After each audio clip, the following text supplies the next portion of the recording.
When we're talking about competitiveness, the 50th percentile or that median market, another way to think about that is half of the organizations out there pay at the median, and half of the organizations would pay, half of the organizations would be paying more than that, and half of them would be paying less. So it's kind of just a middle marker when we're talking about that. So at the time, the findings were that the county had a bit of a gap in terms of the competitiveness.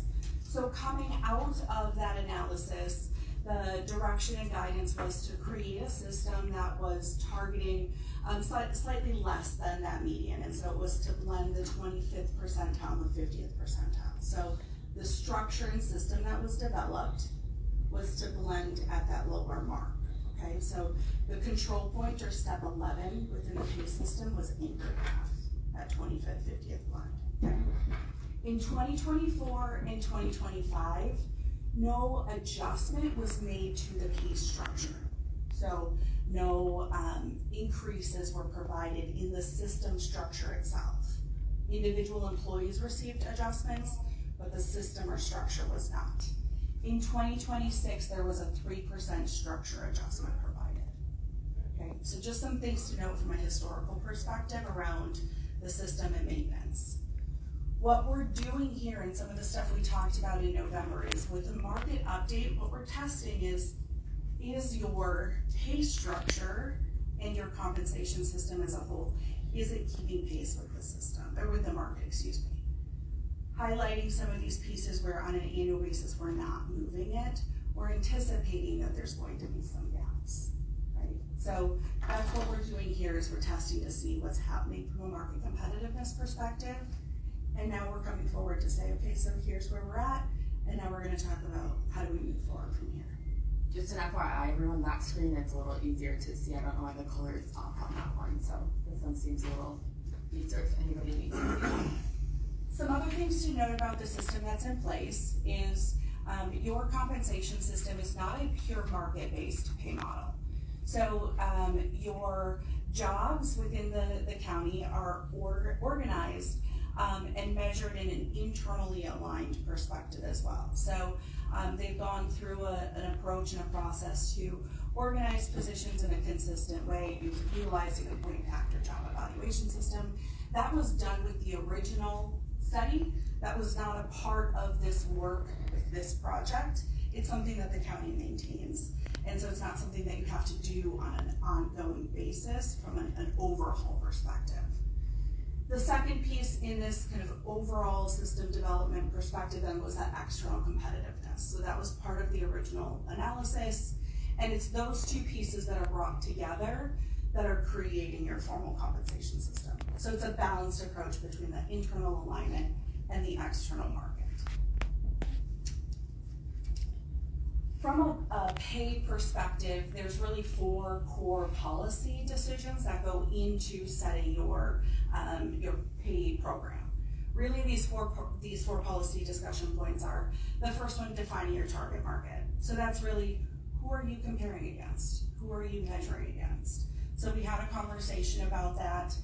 There were some concerns, and we'll revisit those this morning. So it's defining your target market. Who are you comparing to? The second one then is, where in that market do you want to compete? So are you competing at the middle? Do we need to compete at something less than? Are you leading the market? Where are we competing in that? That's the second kind of guidance piece that we're looking for from you today. The third policy discussion point then is around structure design. So this is really answering that question of how do you want to administer compensation moving forward. Today you have a step system in place, 21 steps, 1.25% of the control point steps. That's answering that question of how do you want to administer compensation. And then the fourth is an implementation strategy. So how do you move from where you are today into a new model? And each of these policy discussion points were answered with the first study. And we revisit these with a market update to ensure if there's changes to your pay philosophy that we're addressing them as well.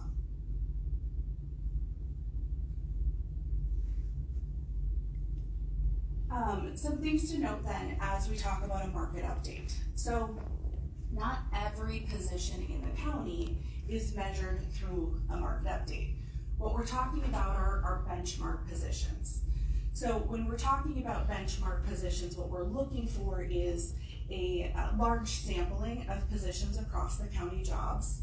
We're wanting to ensure that we've got relevant data sources, stable market data sources, looking at positions from a range of different functional areas and different levels within the organization. You want a broad sampling of positions when doing a market measurement. 59 different positions are identified as your benchmarks. So these were identified through the last study, and that's what we're utilizing as your basis for remeasurement this time. So there's a long list of them up there, and that's what we were utilizing as we went forward this go round. Another thing to note when we're talking about defining of the market, you have what I would say is your typical thought of your market is your comparable market, the market that looks like you, your comparable group. So this is how we think about your peer group, but then you also have a competitive market. And so this is the market that you compete with that may not always be exactly like you, but you're competing with for talent. And so we have to have a balance in how we measure your market so that we can have a reasonable assessment of who you're actually up against for talent when it comes to being able to recruit and retain the talent that the county needs. So from a data source perspective, we went through and we had redefined your comparable group because this was one of the concerns that we heard in November when we had come forward and talked to the group. And so there was a refocus on defining your comparable group. Now, it's my understanding that when the comparable group was initially brought forward, that there were concerns about Barron and Chippewa County being brought forward and in this group, feeling that there may be an influence in keeping those in the group. And so we have kept them in the group, but then I'll show you in a few slides. We actually pulled them out. We did a separate analysis with them removed, and I want to talk a little bit about the findings of that analysis as well. So we kept them in your comparable group. Big rationale for that is those are neighboring counties for you. So they are a reality for you, and we'll talk a little bit more about that. And then acknowledging also within your competitive market is that cross-industry measurement. And so we subscribe to surveys, Comp Data, Economic Research Institute, HR Market Analysis, Mercer, and Pay Factors Peer. Those are surveys that our team purchases that we're going to utilize, as well as utilizing the Bureau of Labor Statistics to be able to measure the cross-industry for those positions that can be found outside of just county government. And the idea is that you're utilizing both of these to give you a more complete perspective on what the market looks like for your positions. So a little bit more about the market results then. This graphic up here on the right represents the graphic regression of those combined pieces of the internal job evaluation as well as that external market measurement. So I bring this forward first to identify, again, you don't have a pure market-based pay system, but we do this to validate that those non-benchmark positions can still continue to be validated and placed appropriately using the job evaluation process. We see the R-squared value up there of 96%. What it tells us is that 96% of the variance in pay, the difference in pay from one benchmark to the next, can be explained using the job evaluation system. So when we don't have a strong benchmark measurement for a position, we can rely on the job evaluation process to make sure it gets placed appropriately into your hierarchy. So this was established with the first market study with the first full comp system. We do this again to validate that it's still appropriate with the market update. From a findings perspective, with those 59 benchmark positions, it covered 64% of the employees. And what we found was that your structure itself, so your current structure aged forward for January 1 of 2027 is sitting at 92% of that 25th, 50th percentile blend. And I think one important thing that we talked about too, just for the community to remember, when they are comparing, in order to compare apples to apples, this would be our step 11. So that's kind of you compare the control point. So on our wage scale, our control point is step 11 out of that 21. Thank you for. Yeah, yep. So this is taking, your anchor or your control point and saying, how is that compared to the target market? So, and again, this is your structure, not on actual pay. So when we compared on actual pay, your actual pay is sitting at 88% of the 25th, 50th, and 84% of the median. Okay, so you've got, your current pay is that you've got folks below your control point in your existing schedule. That's how that happens, right? So majority of your staff are sitting below your control point. So they're less competitive than your structure is.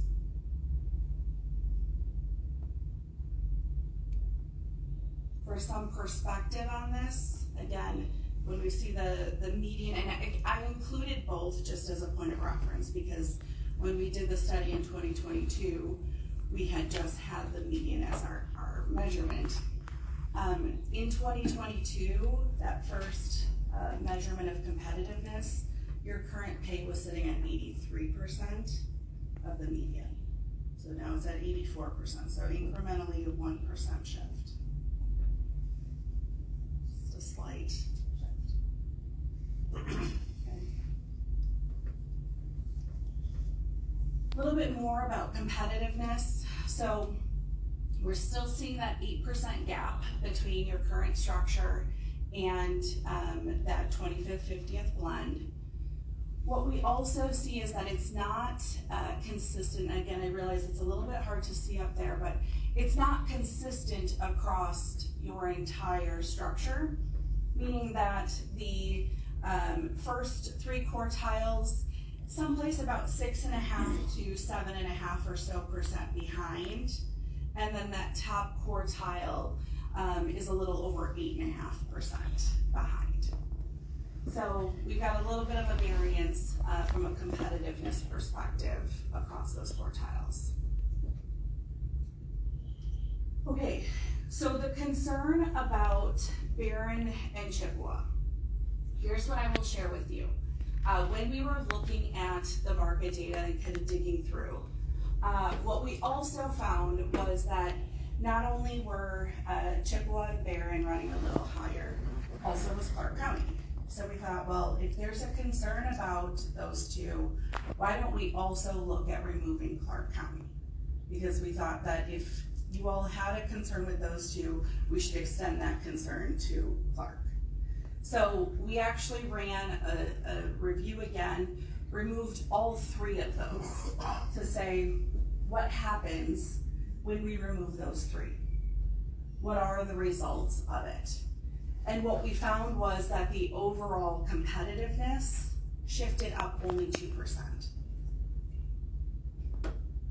So yes, it is impacting your market, but it is not impacting your market significantly. It's only a 2% impact.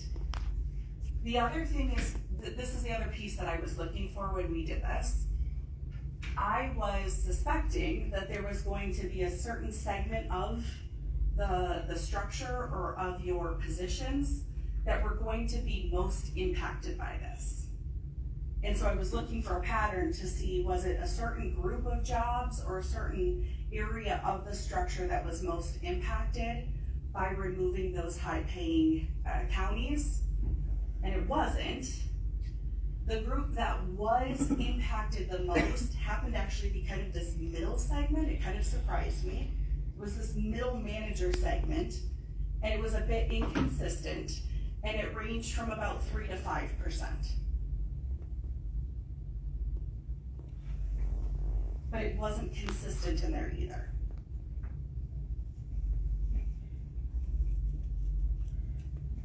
Based upon what we were seeing with the data, our recommendation would be that we include those three. We think that there was a minimal impact in the overall competitiveness, and with the geographic region, we think that there's enough there that we think that you should include them in your target market.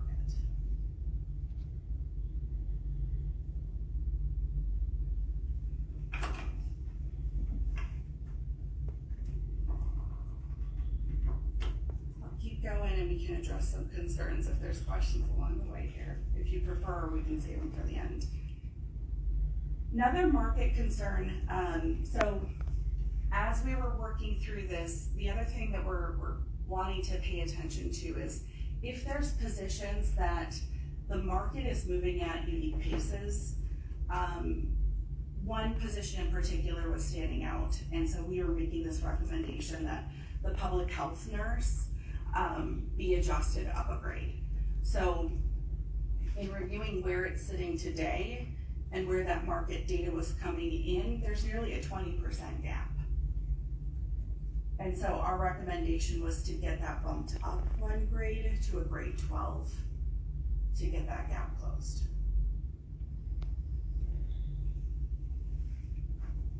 Again, recognizing you don't have a pure market-based pay system.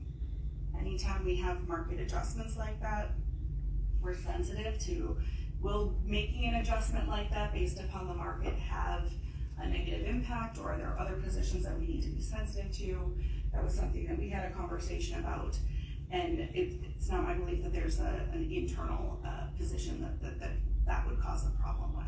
So that position is one that we think should be adjusted up. A couple other things about compensation approaches and demographic information that I think is also impacting some of this. So from a service profile perspective, some things to note, over 50% of the staff have been here for less than 5 years. So why is this important? Well, it's insightful when we look at your pay system. So when we're looking at how many years of service individuals have, the number of employees, how many there are within these different groups, and where they're falling then within your pay range, it's helpful to understand the tenure and how long people have been here. So kind of keeping in mind that you have a large portion of your staff who have been here for less than 5 years.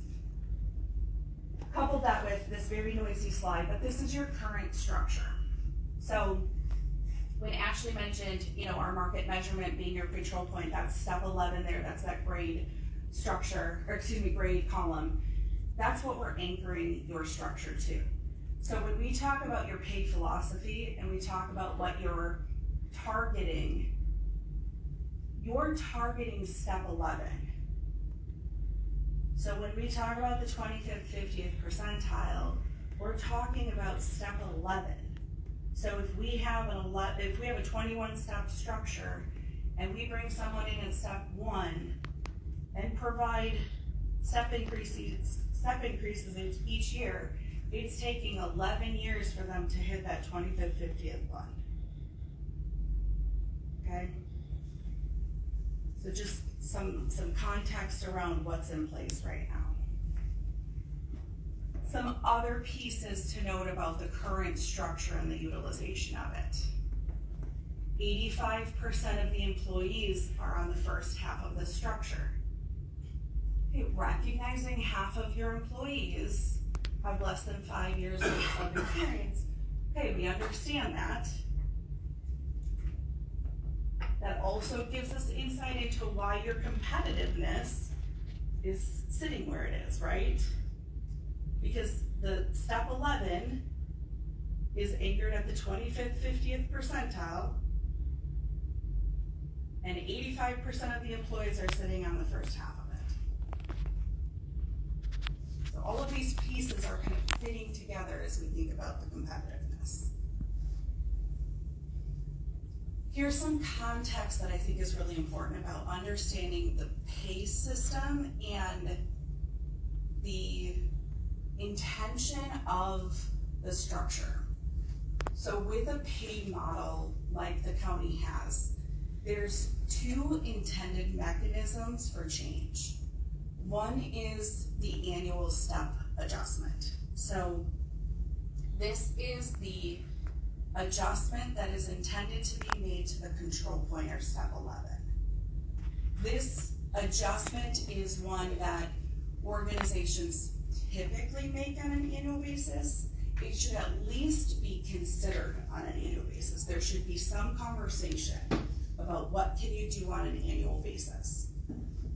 The idea here is that an adjustment to step 11 is the organization's ability to keep pace with the market. That's what that adjustment is intended to do. It's an external competitiveness move, okay? So when we look at where we're sitting in comparison to the market, when the plan was implemented in 2023, it has slipped in that competitiveness. So the structure adjustments aren't keeping pace with that external market. Okay. The second mechanism then is the individual's step or step movement. This is an individual employee's ability to gain on the market. That's the intention of that step movement. Can that also be considered almost a longevity? Because if you keep stepping them every year, your more tenured employees are gonna be higher up. Yep. I mean, that's a step model rewards that longevity, yep. So when we look at the market index then of current pay being at 88%, we see that that is also where that gap is happening. So when one or the other is happening, we're slipping, right? And so that's where both of these two mechanisms are intended to happen in tandem. They are two separate decisions because they mean two different things, but they're intended to happen for two different purposes in tandem. One is to allow an employee to gain, the other is to keep the system competitive. When organizations are challenged with the ability to do both, we have to think about the design of the structure. And from a design perspective, your steps, and that's typically where I go, is the step size. I think the step size is too large. That's usually what causes organizations to say, well, we can't age the structure because the aging of the structure and awarding of a step is too financially large. Your step sizes are probably some of the smallest steps that we built. So you're already there. So we have to think about it a little bit differently. So talking a little bit about the target market placement, this was that second decision piece that we want to have you weigh in here today. So from a market placement perspective, this is that, again, once we've identified and agreed upon that external market, where in it are we wanting to compete? So your current structure today is saying, you know, we're someplace between that leg and meat category. We've taken this blended approach. If we just said, we want to meet is where we want to be at the 50th percentile with everybody else, and we created a more competitive pay structure, you're talking close to $1 million to implement based upon, you know, how long people have been in their roles and getting people to a more appropriate place.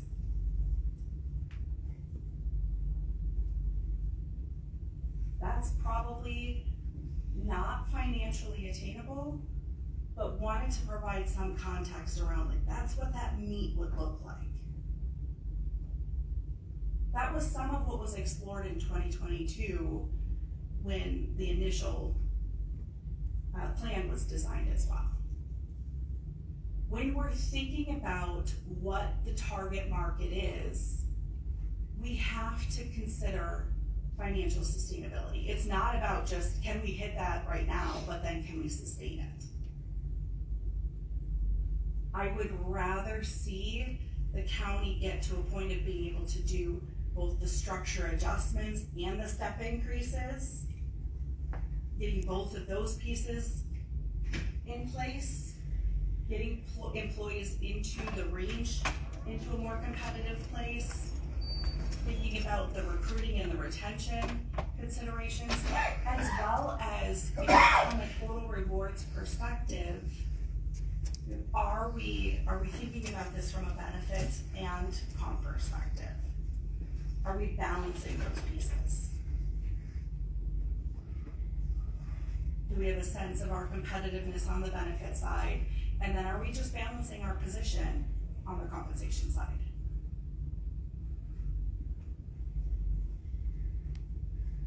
I mentioned a little bit about that structure design, and this is really answering those questions of, how do I get a raise? Can we sustain it? And then what's our organizational position and our readiness and commitment? So thinking about the size of those steps, as well as really the range width, and I'll share a little bit more about that here in a minute. So these are just starting points for consideration. I have drafted 2 different options for consideration, and just to give you some perspective here. So the first option that I drafted was based on this target of the 25th, 50th percentile. So keeping your current target placement and maintaining your current structure design. So if we kept your 21 steps as it is right now and kept your current placement, but went through a process to get people into that system based upon their time in their role. So let's get individuals into the range based upon how long they've been in their positions. It would spread individuals out a little bit more. Now, one caution with this approach is there's no minimum in this. So this implementation, let me go back one slide. This is also implementing based on the latest market data. So we're closing the gap. So where your current structure right now was 92% of the market, this is using the newest market data. So we're closing that gap right away. We're saying, okay, so based on the latest market, this puts you back at the 25th, 50th percentile. So we get you back into competitive position with your target at the 25th, 50th, okay? This implementation strategy does not set a minimum threshold, so an individual could just get a penny an hour. So we may want to consider setting, at least a 1%, at least a 1.5%, 2% threshold. But this investment would be one in which we get people further into the range. You could have some individuals move all the way up to the top because they've been in their role for 20 plus years and they're not yet to the top. That's what this implementation exploration is. And it would cost a little over $500,000.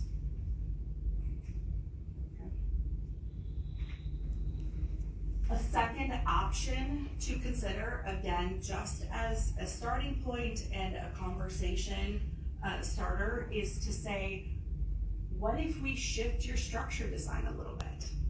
And this option here is to say, again, we're going to target the 25th, 50th. So your control point is still bringing us up to the new market, But instead of taking your top all the way to 112.5, we're gonna truncate it to 105%. We're limiting your max. Part of the rationale for limiting your max is we want you to be able to age your structure. And if part of the reason you haven't been able to age your structure is because you haven't been able to afford giving steps and aging your structure, if you limit the growth on the top end, do you have dollars then to reinvest in your structure year over year?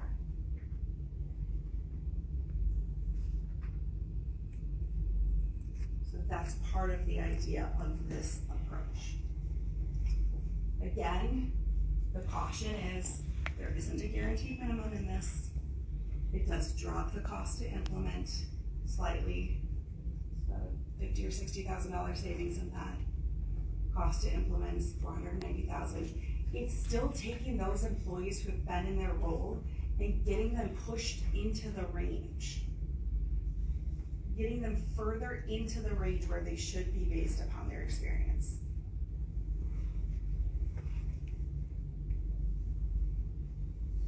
Okay. So just some options. This was just a starting point and really to get some sort of feedback or reaction to both options as a point of consideration. I've said this a couple of times. Additional thoughts here.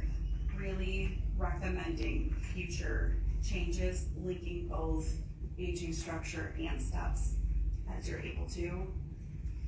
It may not be right now, but I highly recommend working the county towards a point where you can get employees to the control point sooner than 11 years.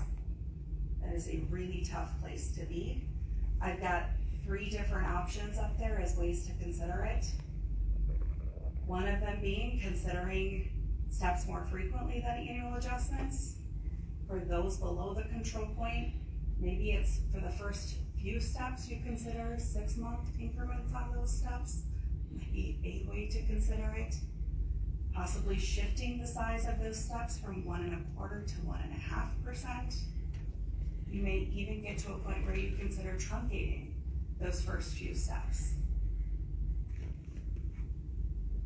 There are ways to get there, but the very first bullet I'd like to see you do first.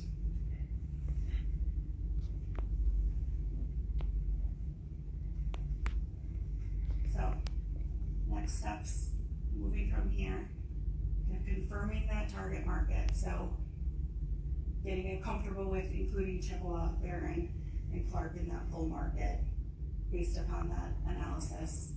Confirming that target market placement, and then determining a structure and implementation strategy.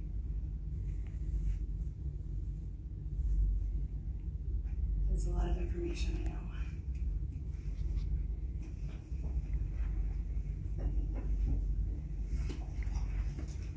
Is it possible to get a copy of that presentation? Absolutely. Say the same thing. Absolutely. That's just the. Because that was just too much to even remember what, 3 pages ago. Absolutely. Happy to. Okay, are there any questions or comments as she was going through that you might have written down? The one question about including Chippewa and Clark, I think we should, because it appears like we're trying to hide something if we don't include them. That's what half of our employees seem to go is one of them counties, because they pay more money. That's what they say anyway, and if you don't include them, to me it looks like you're trying to hide it, or something. So put them in there, it didn't make that huge of a difference anyway. Similar thought I had, and Ashley could probably I think the majority of people go from Barron and Chippewa County when they leave here. That is true. When we discussed that personnel, there was a few board members that had wanted them, so that's what we said. Instead of right away saying they would come out, that's what we decided we would do, is do 2 different studies, one with them in and one with them out, to see how big of a difference. So that's kind of how that all started, just so you guys are aware. But I agree, almost all of our employees, if they're leaving for another county, are those 2 counties.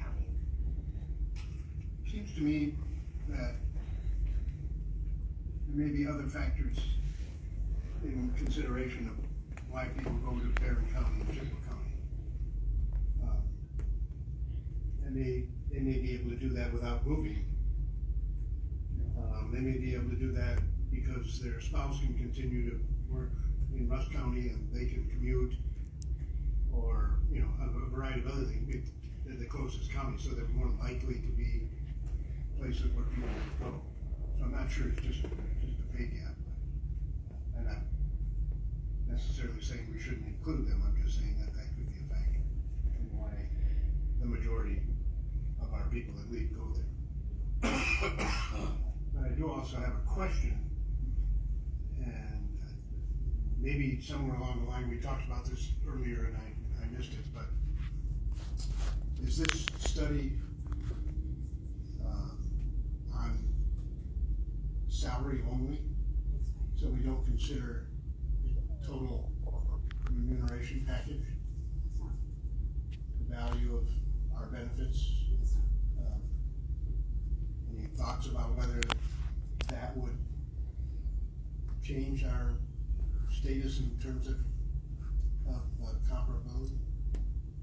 I think it does have an impact when we're thinking about your competitiveness, and that was something we talked about, was acknowledging your competitiveness or having an understanding of your competitiveness, especially on the benefit side, is important to understand when thinking about where in that target market placement do you want to set yourselves.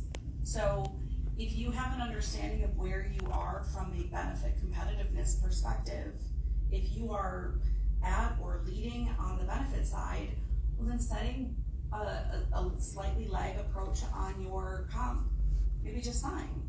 If you're not there on your benefits, it may be hard then to set that on your comp side. So I think you're spot on in acknowledging that should have an impact on your pay philosophy. But we don't know. Do you have benefit benchmarking? Yeah. Okay. We're behind the market if we don't include our HSA. Our premiums and our plans are behind market. They're at market if we include our HSA contribution into the big picture. But they weren't included in the study. It's a separate study that they do for benefits. So looking at our benefits compared to other counties' benefits. So if You're you're talking about a study that includes both of them at the same time. I don't know why we would want to have two studies. That doesn't make sense to me. I would think you'd add, I mean, when somebody's considering a job, I can't believe that they don't want to know what the benefits are, whether the total package is comparable rather than having two different benchmarks or studies. Just doesn't make sense. Any other comments, questions? So when is this other benefit study gonna have results? We get that every year with our annual, so we presented it last year to the personnel committee. That it's just every year when we're looking at what our renewal is.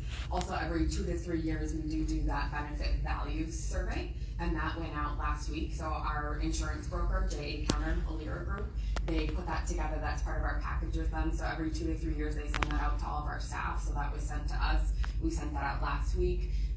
I know the personnel committee in the past has really looked at that too, because that really asks employees kind of what you're most looking for. So if you, for instance, if you had to rank compensation versus HSA contributions versus your insurance premiums, which one is most important to you, and what are our employees looking at? I think, Jim, you had mentioned a couple of years ago that you took that data and increased HSAs, because I guess that survey had come back with HSAs was really important. So that survey is out right now from our broker. They get all the information back to them, and then they provide that to us, and that will be shared with you guys as well. That closes tomorrow. So that will kind of show what employees are looking at when we look at our total compensation package. So when we have a survey of that sort, and sounds like it's automatic, we just do it every so often? Yep, it's part of our package with our Alira Group, with our insurance broker. So every 2 to 3 years that has gone out. I don't know if this is the third or fourth year that we've Third year that they've been wouldn't it be helpful for clarification if maybe the committee knew you were sending that out before you send it out? That's a part of our insurance package that I don't think we've ever, when we always bring the results every 2 to 3 years and we get that. So we haven't done it in the past, is there a reason why we shouldn't do it now? No, I was not aware Because that people you are guys. asking questions, well, why are we giving a survey? Okay, yeah, that's definitely something we can bring to the committee, we just never have in the past, I didn't realize that that was something that you guys wanted to come. You know, it sounds like all of a sudden we're doing a survey, maybe people you don't know that, maybe board members and others don't know that, Sure. so it would be just a good, you know, even if you, in the process of sending out the survey, you say, this is a survey that is conducted by the department every 3 years or every 5 years or whatever, just so people have. Yep, and the flyer was attached, so that speaks to that, and that Alere group that our insurance broker does do that, so. To your two presentations up there, the two options, so if a person was to go with a 15-step approach, would you still leave step 11 as your goal on both? Shouldn't that be lowered on the 15-step approach? So the control point stays the same. The anchor is the same in both. We can change the design. The design itself is asymmetrical. So it was really about truncating the top end of the P model. That was the intention of it.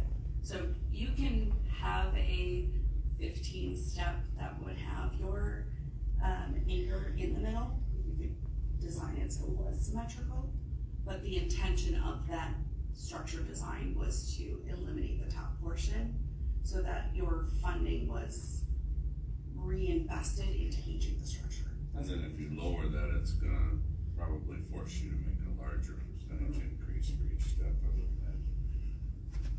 imagine.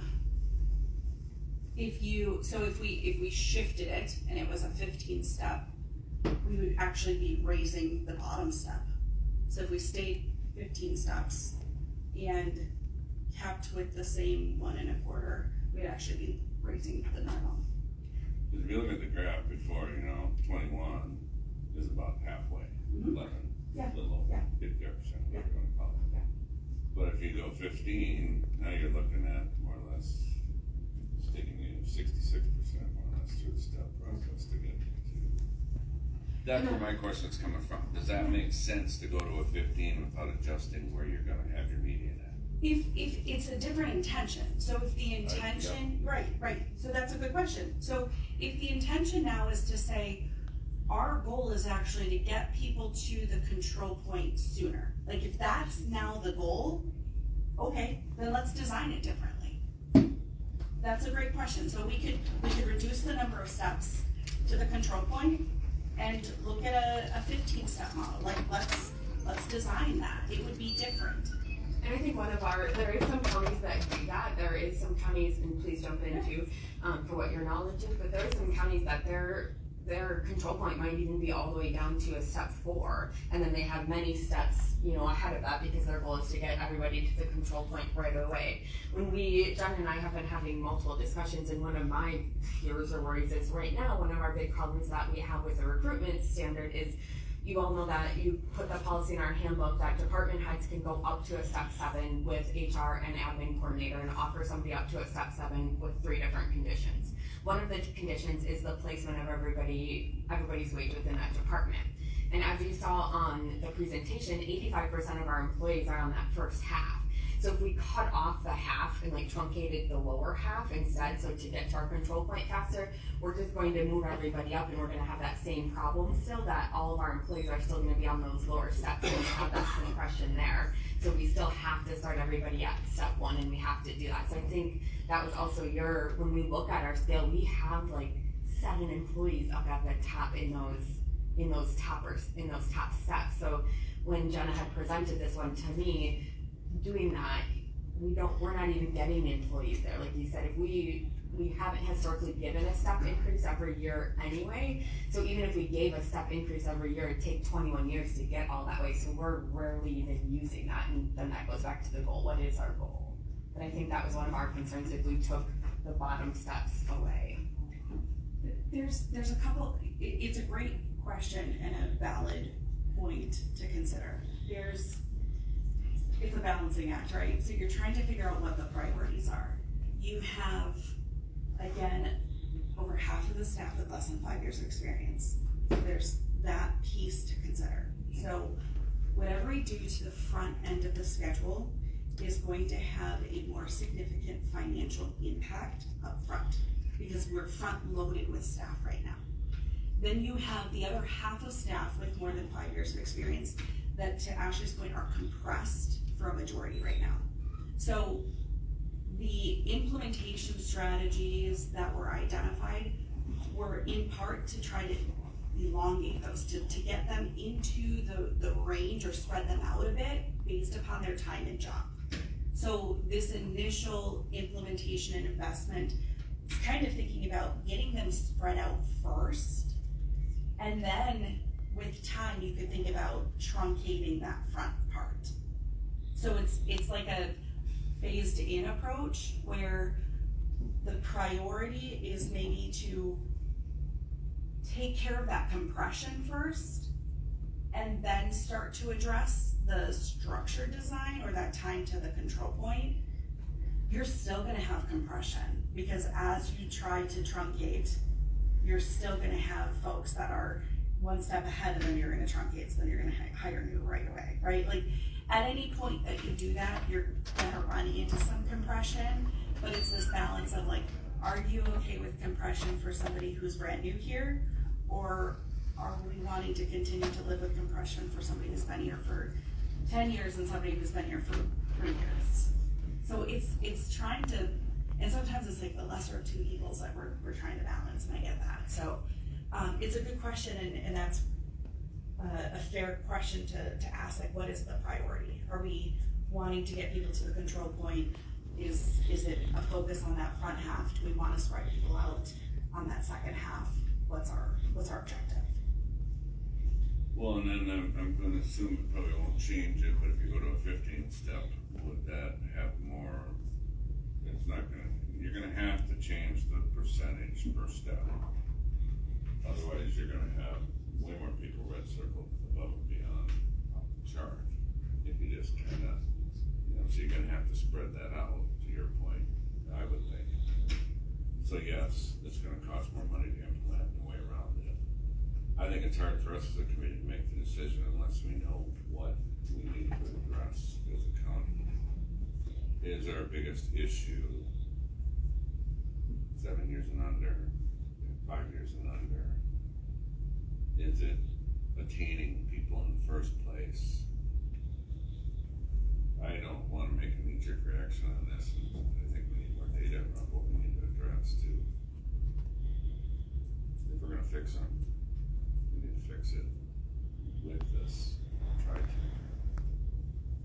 But the other thing is, I thought, as far as benefits, for Mr. Willingham, I thought there was something as far as benefits, we were above average on a while back. You guys were still an update on something. What was that? With one of our plans, with the HSA, we would be above, and the other plan we're right at with our HSA. If we don't consider our HSA, So and that was last year, so. The step up one that we're above beyond there? Yeah, I would have to go back and look, but this July, so coming up here in 2 months, is usually when they do our quarterly review with us, and that's usually when they will start talking to us about where we're at for this year for plans. As well. And obviously that'll change depending on what our renewal is too. What is the timing for the employee survey? That closes tomorrow. And then how quickly do you typically? I'm not sure if this would be my first time. I don't know how quickly we've gotten the results. I think it was 2 or 3 weeks.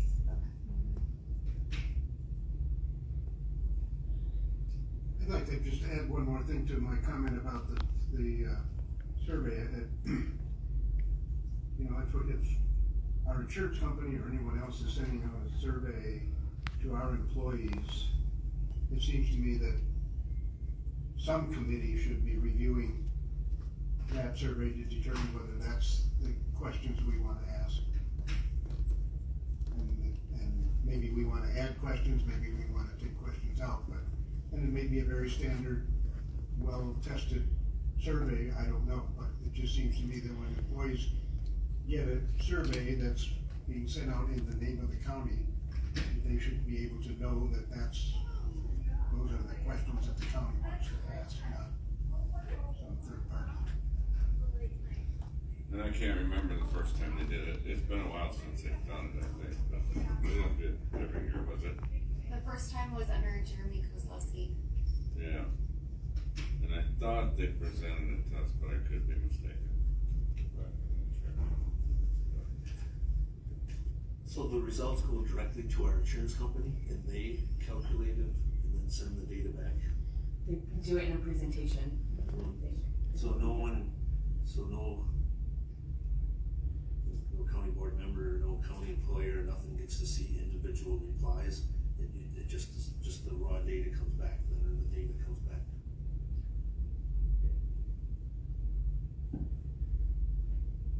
I think the first one did have a little on, would you rather see? I have to go back and look at it, I could be wrong. I thought there was something in there to the fact that pay versus benefits.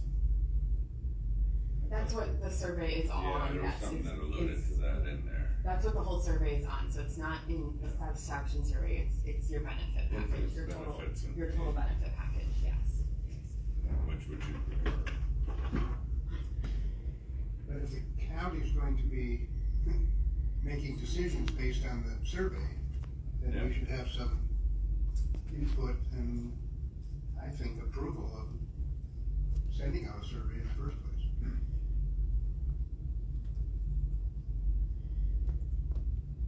Okay, anything else? Thank you.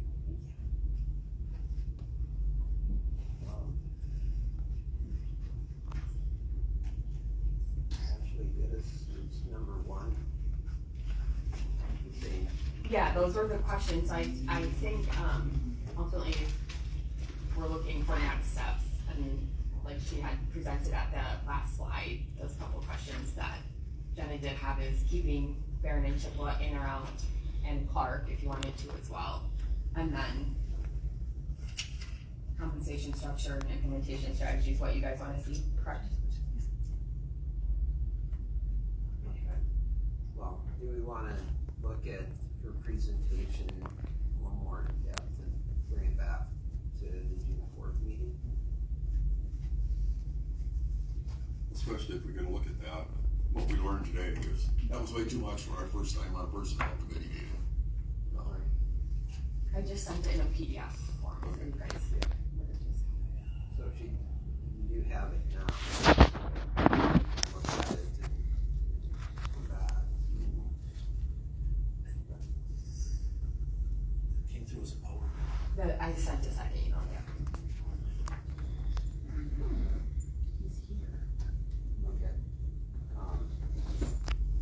If it's all right, I'd like to move to the, contract. That's okay? Let's have Steve Sorenson or Counsel on. So, It's just not mine though. well, maybe. Can everyone hear that? I can leave this side and look it up to this one, like. That's all I can Is that okay? do. Can I share my screen? I don't know what to do. Why don't we just have the, talk on your computer and. Yeah, I'll talk as loud as I can if that helps. Dave, can you hear? Sort of. I don't know what's going on, Dave. I'm not an IT person. You come up and sit by me, I don't bite. That's all. Yeah, that's. Okay.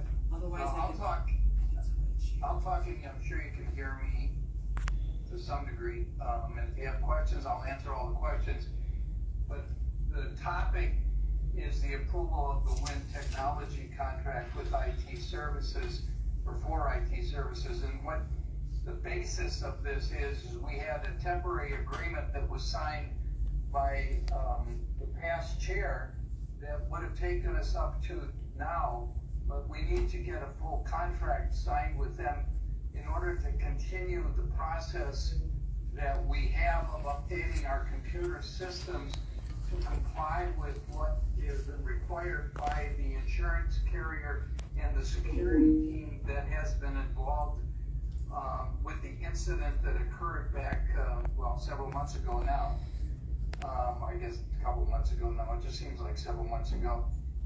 But the bottom line is that we do need a certified company that can provide those services and can provide them until we're up to date. And we need that, we've been using WIN and they're a group that has worked with other counties and is approved by this insurance carrier and the security team.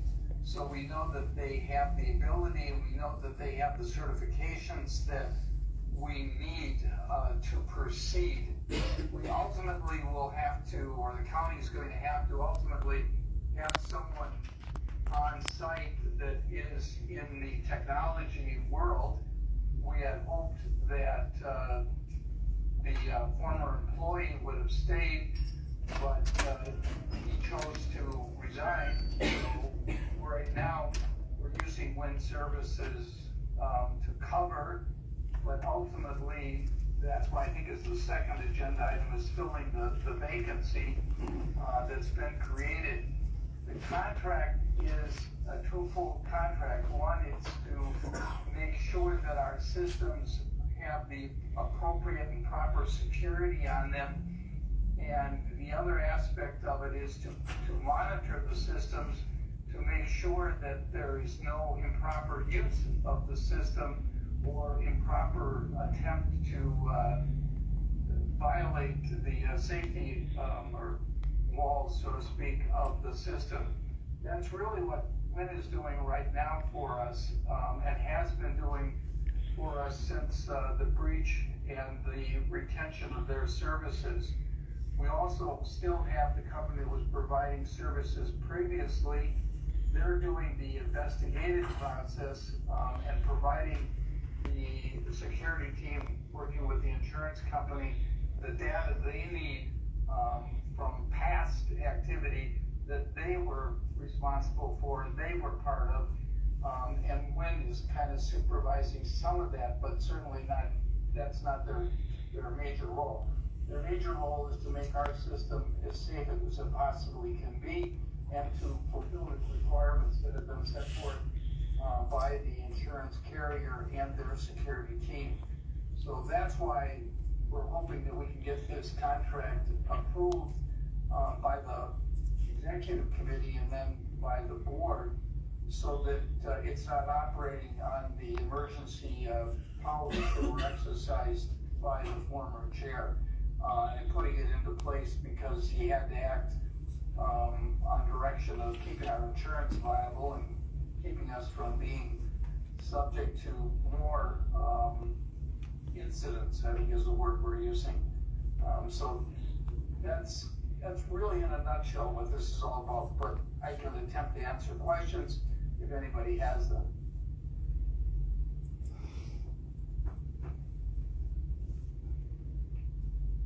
Why would we approve a contract that we're not seeing?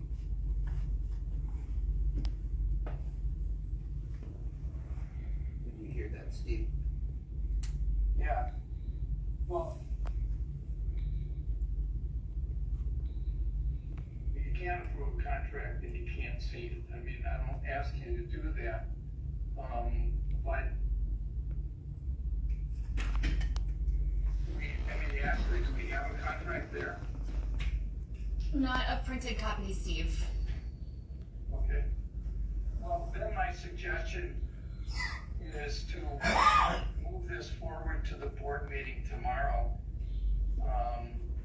so that we can get this contract in place. And I think we have set for the board meeting discussion tomorrow in closed session on the litigation aspect of it, and then we can come out of closed session and put on the agenda a discussion of the contract in open session and approval of the contract or disapproval of the contract in open session.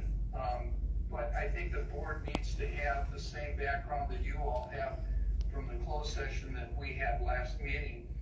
I think that's only appropriate before we ask them to entertain this new contract and vote on this new contract.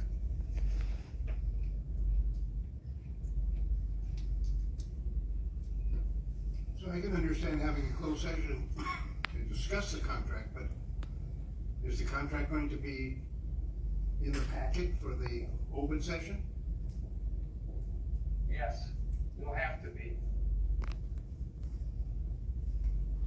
How long have we Yeah, we're had not the gonna talk contract? about the contract in closed session, the language and the wording of the contract. We're gonna talk about the reason that we're at where we're at in closed session, and the potential litigation that could occur based upon where we're at. In open session, we'll talk about the actual contract and the approval of the contract. If that makes sense, David. It does, but it's on our agenda today, and we don't have a contract to talk about.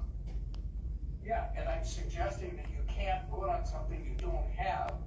So I'm suggesting that you take no action, or you just simply say that it's a vote, that it's going to be before the board, give permission for it to go before the board tomorrow. Otherwise, we'll wait another month.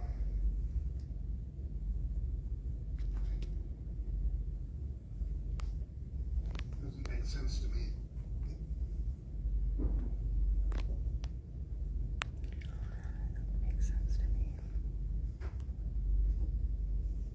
Are you okay with that? I mean, that, legally, that's fine.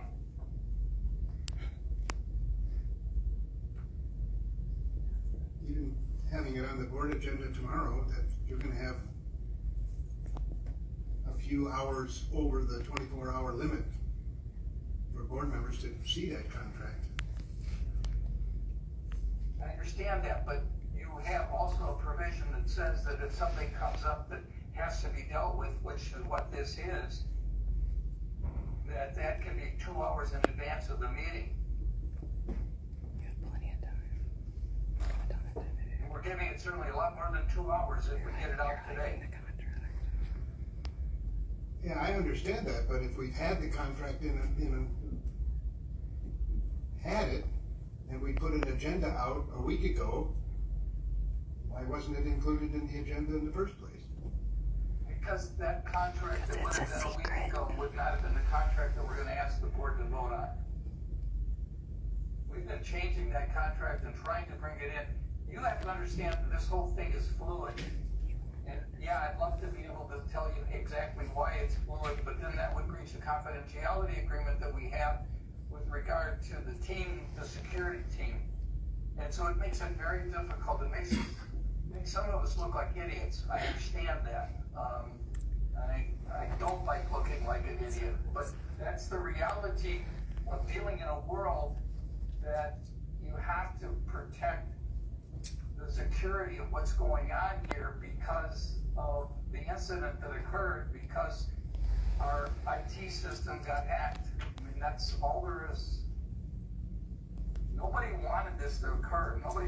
We'd love to have it just go away, but it doesn't go away, and it's still, we've been finding more things out every time we dig a little deeper.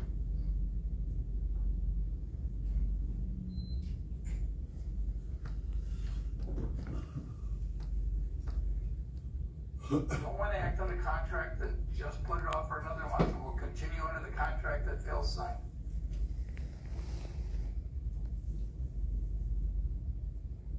So could we just defer number 2, approve Win Technology contract for IT services to the full board? Does anybody get a chance to see it? On a short time frame. Yes.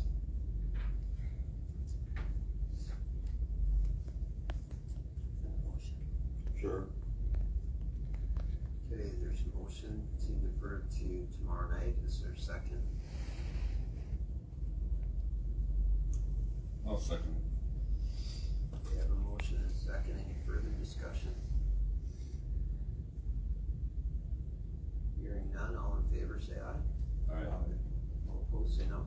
No. Put it on, if Jen's put them on it. Alright.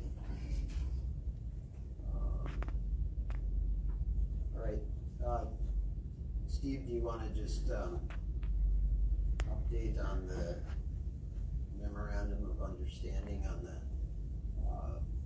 unused vacation hours for jailer dispatchers?